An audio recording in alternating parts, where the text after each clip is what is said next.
Hola, ¿qué tal? Muy buenas tardes, bienvenidos a nuestro primer episodio de nuestro podcast, Voces que Inspiran. Estamos muy contentos de inaugurar esta cabina aquí en nuestro centro empresarial. Este podcast está dedicado principalmente para abrir un espacio para conocer el lado humano de todos los empresarios que están afiliados a Coparmex y todos los empresarios que nos visitan. Sin antes, quiero darle la bienvenida a nuestro presidente, que el día de hoy nos acompaña en nuestra cabina, en el cual es un honor que esté aquí con nosotros y quiero que usted empiece para que nos dé la apertura a nuestro invitado. Muy buenas tardes a todas y todos nuestros seguidores por las redes sociales y sobre todo con este proyecto que hoy estamos iniciando y bueno, pues estamos de manteles largos, sobre todo en este contexto en el que estamos inaugurando esta cabina de grabación para podcast, para comerciales, para algunas otras situaciones que el centro empresarial hoy requiere y sobre todo, pues que nuestros socios hoy requieren. Hoy tenemos un invitado de lujo, un amigo de Coparmex, un amigo de la familia de Coparmex Hidalgo, el licenciado Juan de Dios Barba. El licenciado Juan de Dios Barba ha sido expresidente de Coparmex en Ciudad de México, hoy es presidente de la Comisión de Mejora Regulatoria en Coparmex Nacional, es contador, abogado, con honor honorífica en la Universidad Autónoma de México, con experiencia académica, conferencista, y bueno, pues hoy queremos platicar con Juan de Dios Barba, con nuestro amigo, con Juan de Dios como lo conocemos todos, para conocer este lado humano de Juan de Dios, porque así como lo ven, rudo, pero es una excelente persona y sobre todo, pues lo que queremos conocer, cómo han sido sus inicios, cómo ha sido su trabajo, siempre lo vemos en las conferencias, muy atinado, sobre todo hoy en la mañana estuvo con nosotros en el desayuno y nos abrió el panorama por el tema de los aranceles que hoy vivimos y la preocupación que todos los empresarios tenemos en este tema. Y Juan de Dios nos dio una semblanza en este contexto, pero sobre todo creo que nos ubicó a nosotros como empresarios, a las micro, pequeñas empresas que tienen este miedo de seguir invirtiendo. Creo que fue una plática muy productiva y bueno, pues aquí tenemos a Juan de Dios. Muchas gracias por estar con nosotros. Bienvenido a tu casa, Coparmex Hidalgo, y sobre todo al estado de Hidalgo. Muchísimas gracias, Juan Manuel. Gracias, presidente, por esta invitación. La verdad, siempre muy contento de estar con ustedes acá en el estado de Hidalgo y más acompañar al centro empresarial de Hidalgo que tú presides y lo has hecho muy bien, felicidades. Se reconoce la labor en Coparmex Nacional, empezando por nuestro presidente Juan José Sierra y todos los que formamos parte de esta confederación. Te lo reconocemos y te lo agradecemos. Nuevamente, gracias por la invitación. Sí, tuvimos oportunidad de platicar, de tratar de hacer a un lado los miedos y ver los datos duros, las cuestiones objetivas. Siempre en toda crisis presenta oportunidades y ese fue el objetivo, el de tratar de poner los pies sobre la tierra, qué es cierto, qué no es cierto y cómo podemos enfrentar esta situación como una oportunidad para crecer y desarrollarnos empresarialmente de mejor manera. Adelante, Marilyn. Así es, Juan de Dios, si me permites llamarte así durante todo el podcast. Quisiéramos, como lo mencionaba, que nos platiques un poquito más de ti, de dónde naces, cómo fue tu infancia, para que a nuestra audiencia conozca un poquito más de quién es Juan de Dios, qué hay detrás del empresario.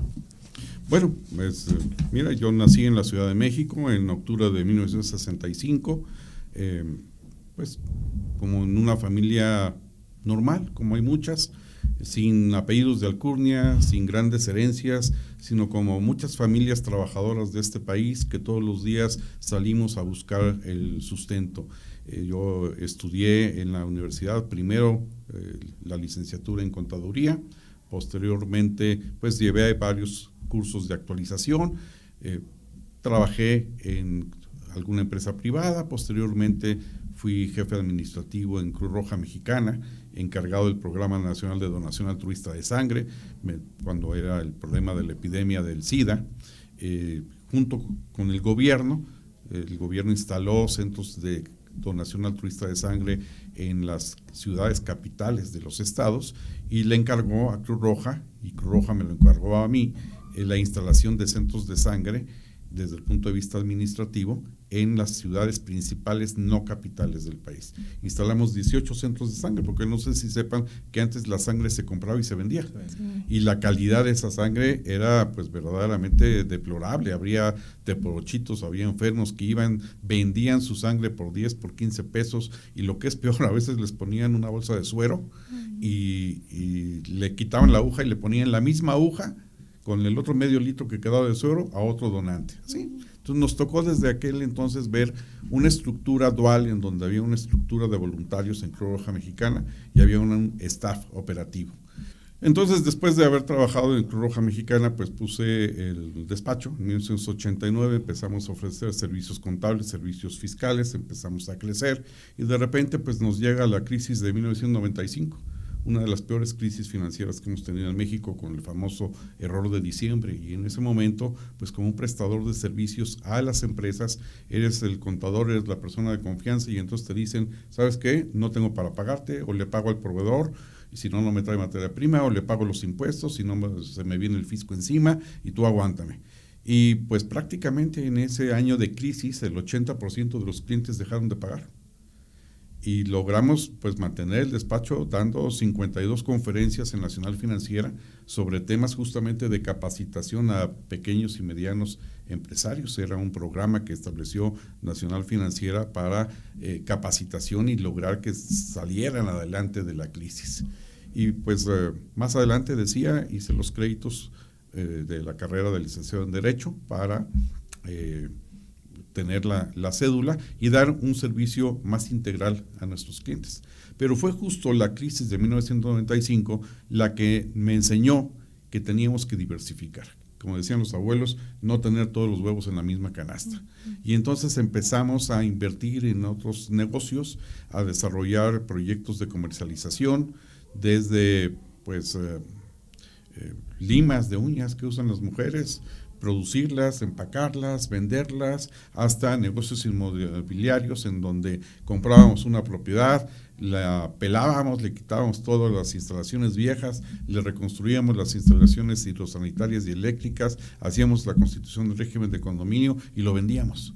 Y así fuimos incursionando en diferentes proyectos, generando negocios alternos al despacho, siempre, digamos, apoyándonos en la parte profesional, pero siempre con un sentido empresarial. Y pues ha habido épocas buenas, épocas malas. Yo digo que soy de la generación de las crisis, porque nos ha tocado vivir la crisis de 1976 con esa primera devaluación en el gobierno de Luis Echeverría, y después la crisis del 82 con López Portillo, y después con Miguel de la Madrid en el 85, y después pues el error de diciembre en el 95 entre Salinas de Gortari y Zedillo, después la crisis financiera internacional del 2008 y pues la crisis de la pandemia, por supuesto, que fue tan grave también. Y ahora, pues, estas nuevas crisis. Por eso les digo, no se preocupen. Las crisis pasan, las crisis hay que gestionarlas, y las crisis representan oportunidades. Claro. Y si algo caracteriza al empresario es justamente la capacidad de ver en la peor de las situaciones la mejor de las oportunidades. Claro. Claro, yo creo que eso es una de las virtudes que como empresario se tienen. Siempre el tema de seguir innovando, el seguir trabajando en estos contextos, pero sobre todo en el tener esta idea de siempre estar creando. Creo que cuando somos empresarios, cuando en su momento pues incursionamos, pues muchos de nosotros incursionamos sin nada, a lo mejor incursionamos sin -2, sin -3, y creo que hoy pues es lo que ha hecho esta valoración en muchos de los casos, en el tener esta cercanía con nuestros mismos colaboradores, con tener una sensibilidad para el tema social, etcétera. Entonces, creo que pues hoy entendemos que existen liderazgos que inspiran como el tuyo, como el que siempre te vemos nosotros en las conferencias, en las pláticas, muy asertivo, muy congruente con lo que pasa, con lo que dices, pero es parte de esta formación que hoy nos platicas y que a veces pues no conocemos por qué tienes esta sensibilidad, ¿no? ¿Quién te inspiró para ser la persona que eres? Bueno, pues desde luego las raíces están en la familia. Mi padre fue una persona que también, sin tener estudios formales, buscó, desarrolló muchos negocios, diferentes giros. Entonces yo creo que desde ahí nace ese sentido del emprendimiento, el ver que todo representa una oportunidad. Y al final de cuentas, para hacer un negocio, yo le digo a mis alumnos que se requieren 4 cosas básicas. Una idea que atiende una necesidad, que puede ser existente o creada. Un mercado en el cual puedas ofrecer tu servicio, tu producto, ya sea un mercado físico, un mercado virtual hoy con la tecnología, las redes sociales, y un cliente que esté dispuesto a comprarlo. Esos son los 4 elementos que tú necesitas. Y es cómo podemos seducir a un cliente, cómo podemos convencerlo de que adquiera nuestro producto, de que adquiera nuestro servicio, y para eso tenemos que definir cuál es nuestra ventaja competitiva, qué es lo que nos va a hacer diferentes. ¿Por qué te van a elegir a ti? ¿Por qué una empresa te va a contratar? ¿Por qué una empresa te va a comprar un producto o un servicio? Y yo creo que de ahí nació esta inspiración. Posteriormente, pues en el grupo de amigos había uno que estaba involucrado en la Cámara Nacional de la Industria Restaurantera, tenía un restaurante. De hecho, pues nosotros le ayudamos a constituir y empezamos a llevar la parte administrativa y contable y fiscal de ese negocio. Y luego se involucró en Coparmex. Y estoy hablando por ahí del año 2003, 2004. Y pues me pareció muy interesante conocer a la institución. Por cierto, que alguna vez me presentó a otro amigo en común, de nombre Carlos Sendejas, que en paz descanse, y amigo inicial que se llama Mario Palacios, me dice: mira, te voy a presentar a un gran amigo que es presidente de Coparmex Ciudad de México, que es Carlos Sendejas. Y se voltea Carlos y le dice: no tienes que presentarme a Juan de Dios, yo lo conozco antes que a ti, porque éramos vecinos espalda con espalda, donde yo vivía anteriormente, en casa de mis padres. Y pues me fui involucrando primero como un consejero de una delegación en la Ciudad de México.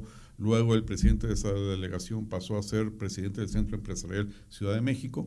Me dijo: oye, ayúdame con esto. Le dije: bueno, a ver, ¿qué quieres hacer? ¿Qué quieres lograr de tu presidencia? ¿En qué te puedo yo ayudar?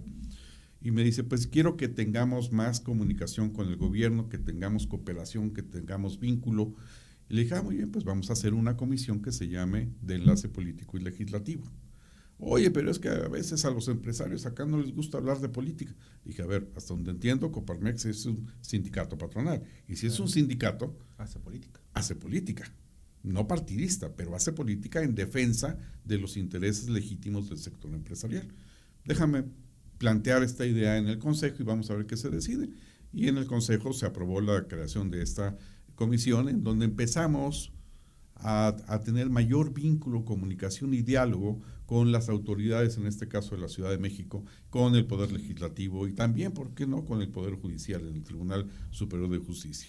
Y fue así como al periodo siguiente fui vicepresidente de comisiones y enlace político, y al periodo siguiente, en el 2008, gané la elección gracias a la confianza de nuestros compañeros empresarios para ser presidente del Centro Empresarial de la Ciudad de México, cargo en el que estuve 3 años, 45 días. En un principio era 1 año más 1 año, hubo reforma en la nacional y se pasó a 3 años, entonces fue 1 año más 1 año más 1 año, y pues ya el tiempo nada más para que se llevara a cabo la elección de mi sucesor.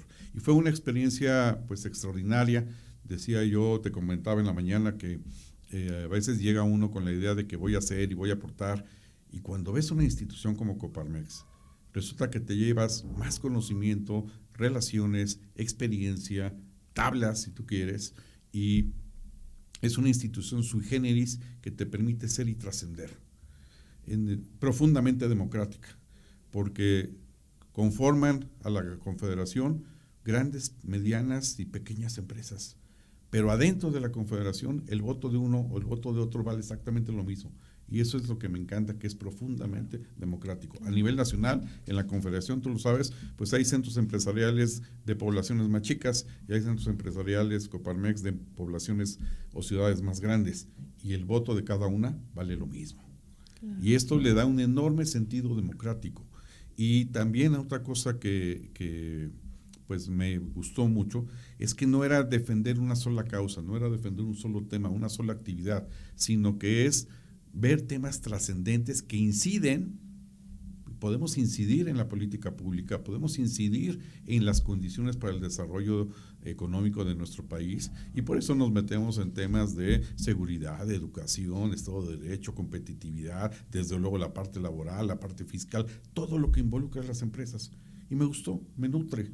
Y pues después de haber sido presidente de la Coparmex Ciudad de México, ya en el último año, con la venia de Gerardo Gutiérrez Candiani, que era el presidente nacional, el jefe de gobierno me propuso, que en ese entonces era Marcelo Ebrard, me propuso para ser el primer presidente del Consejo Económico y Social de la Ciudad de México. Una experiencia muy interesante también, porque se trataba de establecer un diálogo social entre sectores, que eran los colegios de profesionistas, las universidades, el gobierno, los empresarios, los sindicatos.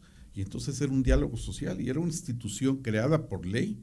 El cargo de la presidencia era honorífico y eso pues permitía encontrar puntos en común y darnos cuenta que sentados a la mesa podemos encontrar cosas en las que estemos de acuerdo, haciendo a un lado las diferencias. Y por eso el lema que le pusimos al Consejo durante mi administración fue: trabajemos en lo que nos es común, respetando nuestras legítimas diferencias. Y paralelamente también, pues Gerardo Gutiérrez Candiani, como presidente nacional, me hizo el honor de nombrarme presidente de la Comisión Nacional para la Competitividad y Transparencia.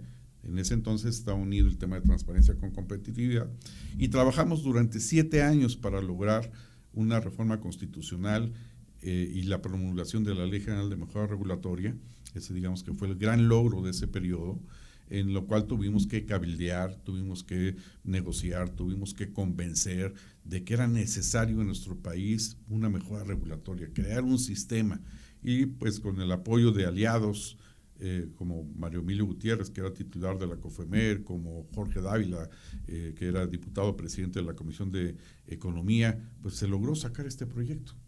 Y posteriormente nuestro presidente Gustavo de Hoyos Walter me dijo: oye, pues hasta ahora hemos tenido gobiernos técnicos, estamos hablando hasta el 2018, que es el gobierno de Enrique Peña Nieto, pero ahora viene un gobierno más político, que es el de Andrés Manuel López Obrador, y queremos a alguien que tenga un poquito más de sensibilidad política. Y entonces me propuso tomar la Comisión Nacional para el Desarrollo Democrático. Y justamente era pues ese diálogo permanente con autoridades, con partidos políticos, con legisladores, para tratar de incidir en la política pública, no para el bien de los empresarios, que eso es algo muy importante, para el bien del país, y que pudieran generarse condiciones para la creación de empresas y el desarrollo de la creación de empresas y el desarrollo de empleos, el ofrecimiento de empleos.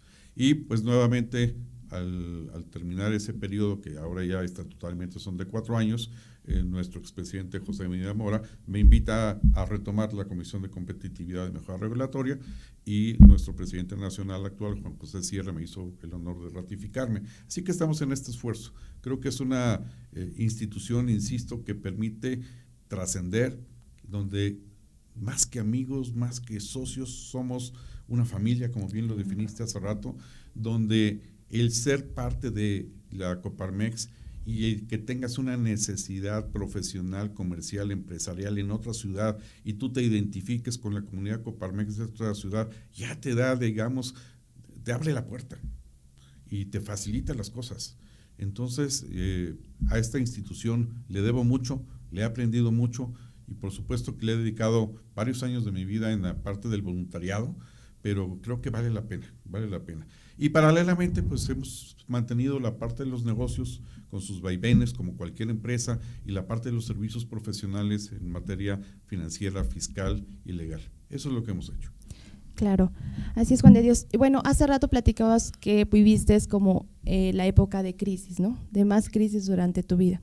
A mí me gustaría que nos platicaras cuál ha sido, o que nos redactaras cuál es el momento más difícil que has pasado dentro del, pues en el sector empresarial o dentro de tu trayectoria.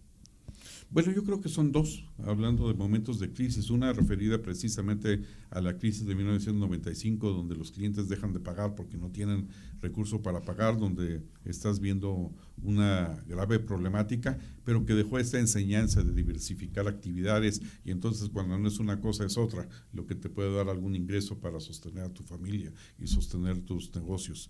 Y el otro momento de crisis indudablemente lo es la pandemia. Claro. O sea, esos momentos de incertidumbre, de temor, a pesar de que cuando fui presidente de Coparmex Ciudad de México nos tocó la epidemia de H1N1 en la Ciudad de México, donde éramos el foco de la infección, donde en 72 horas llegamos a tener en un día 15,000 personas solicitando servicios médicos en la Ciudad de México, donde fue la suspensión general de actividades algo traumático, pues no se compara con el tema de la pandemia, porque como quiera que sea, de aquella incertidumbre que teníamos en el 2009 de un nuevo virus, que no sabíamos si había medicina o no había medicina, no sabíamos cuál iba a ser el índice de mortalidad, pues pasamos ahora a una pandemia que como definición afecta a todo el mundo, en donde se suspendieron las actividades no solo de una ciudad o de un país, sino de todo el mundo, en donde también tienes mortandad de empresas, de clientes, de personas que son tus amigos, de personas que fueron nuestros familiares. Una época muy difícil de incertidumbre, más allá de la incertidumbre como persona, de qué es lo que va a pasar, de cómo te puede llegar a afectar, de que a lo mejor te toca morirte a ti, por X circunstancias que se presentaron y por las deficiencias en la atención de la pandemia por parte de nuestro gobierno federal, hay que decirlo con todas sus letras, pero también había una mortandad de empresas. Y era un momento en que dices, esto es una quiebra. Esto es perder todo lo que tenemos y tener que volver a empezar. ¿Cómo? No lo sabemos. Y mucha gente perdió su empleo también. Y está en la misma desesperación. Y alguna de esa gente se volvió a contratar y alguna de esas personas puso un negocio pequeño, mediano, trató de independizarse. Pero ya a estas alturas entiende uno que son los ciclos de la vida y que si no te tocó en ese momento ya te tocará cuando te tiene que tocar, ¿sí? Dice por ahí el refrán, cuando te toca aunque te quites y cuando no te toca aunque te pongas. Así que lo que tenemos que hacer es aprovechar las circunstancias como vienen. Ahora tenemos esta nueva crisis de los aranceles que, como platicábamos en la mañana, pues no es tanto como se hace ver en algunos medios de comunicación o por algunos analistas a los que respeto pero que no comparto, sino que más bien hay que verlo como una oportunidad y fijarnos en lo que internamente como país y como empresas tenemos que mejorar y tenemos que corregir. Claro. ¿Crees que esos momentos te hayan marcado en tu vida? ¿Crees que esos tropiezos que a veces uno tiene por diversas circunstancias, ¿no? Uno de ellos fue la pandemia. A veces uno en el tema de las empresas, a veces no te sale un negocio, a veces te defrauda un socio, a veces te quedas sin esos recursos. ¿Crees que eso ha marcado tu vida? ¿Crees que en algún momento podría marcar tu vida? Y si ha marcado tu vida, ¿qué recomendarías tú para hoy los jóvenes que están emprendiendo? No dejen de seguir haciéndolo y vean estos fracasos como oportunidades. Mira, por supuesto que marcan la vida porque llevas un proyecto, llevas una trayectoria, pueden pasar 10 años y te das cuenta que de la noche a la mañana todo puede cambiar. Cuando entró el gobierno del presidente Andrés Manuel López Obrador en el 2018, pues sabíamos que había condiciones que no iban a ser tan favorables para las empresas en general y que podía haber una cierta crisis. Y se nos ocurrió hacer una inversión del ramo turístico en Cozumel junto con otros 3 socios. Y bueno, empezamos a trabajar el proyecto en el 2019, invertimos dinero, estábamos muy confiados y yo dije, bueno, pues es un proyecto turístico, diversificamos, nos salimos del tema solamente de la Ciudad de México, nos vamos a invertir a otro lado, es una zona turística, es una zona dolarizada, pues lo veíamos muy bien. Y surge el cisne negro, ¿no? Ese que sabes que puede existir en cualquier momento, pero no sabes con exactitud cuándo se va a presentar, y viene la pandemia.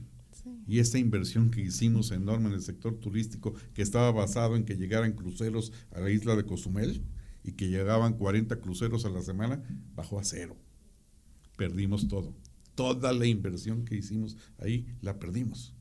Claro que te marca, pero también yo creo que es importante que ese aprendizaje, cuando tienes un negocio que no funcionó y tienes diversificación, pues te permite asirte de otra posibilidad y entender que todo en la vida tiene un ciclo. Todo nace, crece, se desarrolla y muere. Y eso implica también los negocios.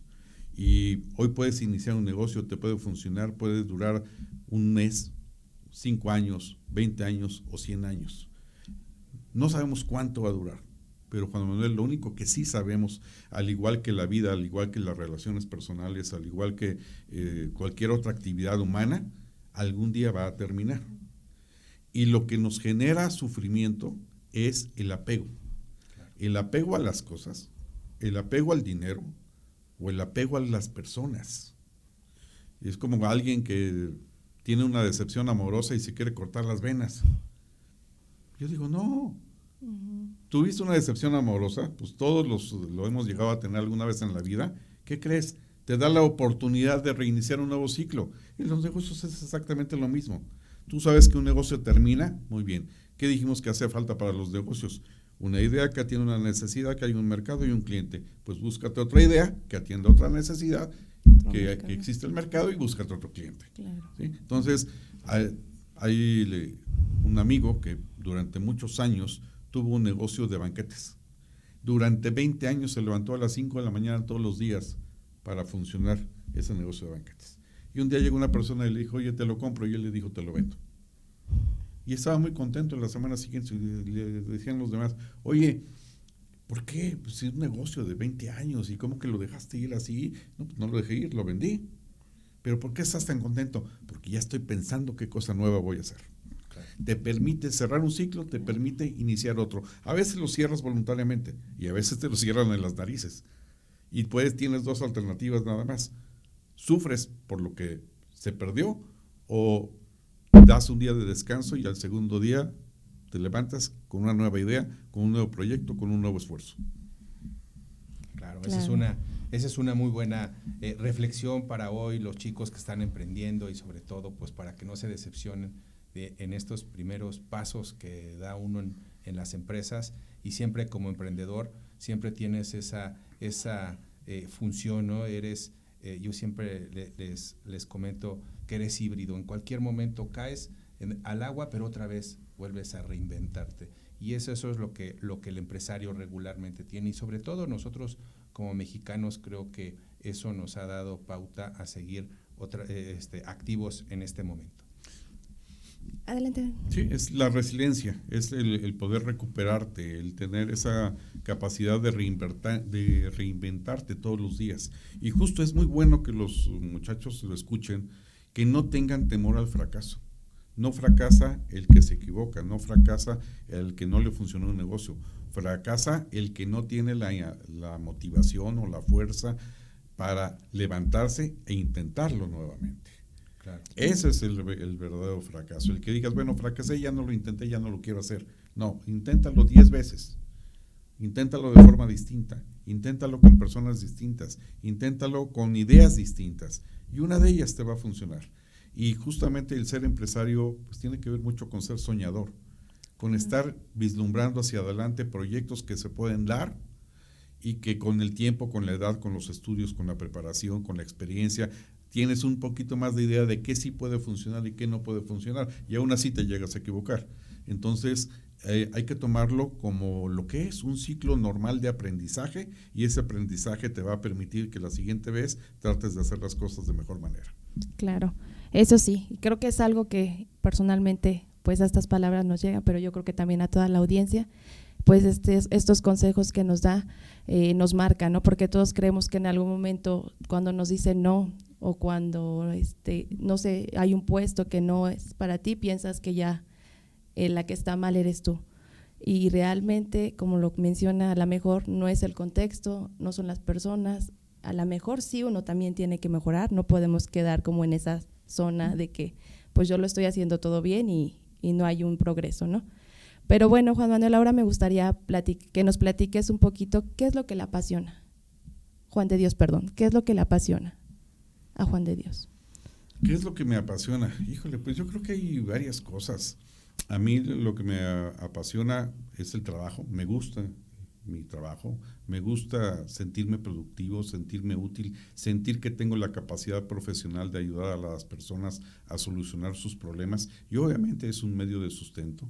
Me gusta, me encanta participar en Coparmex, digo en broma pero muy en serio que es un hobby, pero es una terapia, pero más barato que el psiquiatra o que el psicólogo, porque aquí vienes, dialogas con amigos, intercambias experiencias, te ayudas, ves temas trascendentes, nacionales, y te regresas a tu oficina con una visión distinta, con un enfoque distinto, con un sentido también, ¿por qué no decirlo?, de un deber cumplido, porque aquí le estamos dando tiempo a una organización en beneficio de un país y de la sociedad que nos ha formado, que nos ha dado oportunidades, y es regresarle un poquito a esa sociedad y a ese país lo que nos ha dado en oportunidades.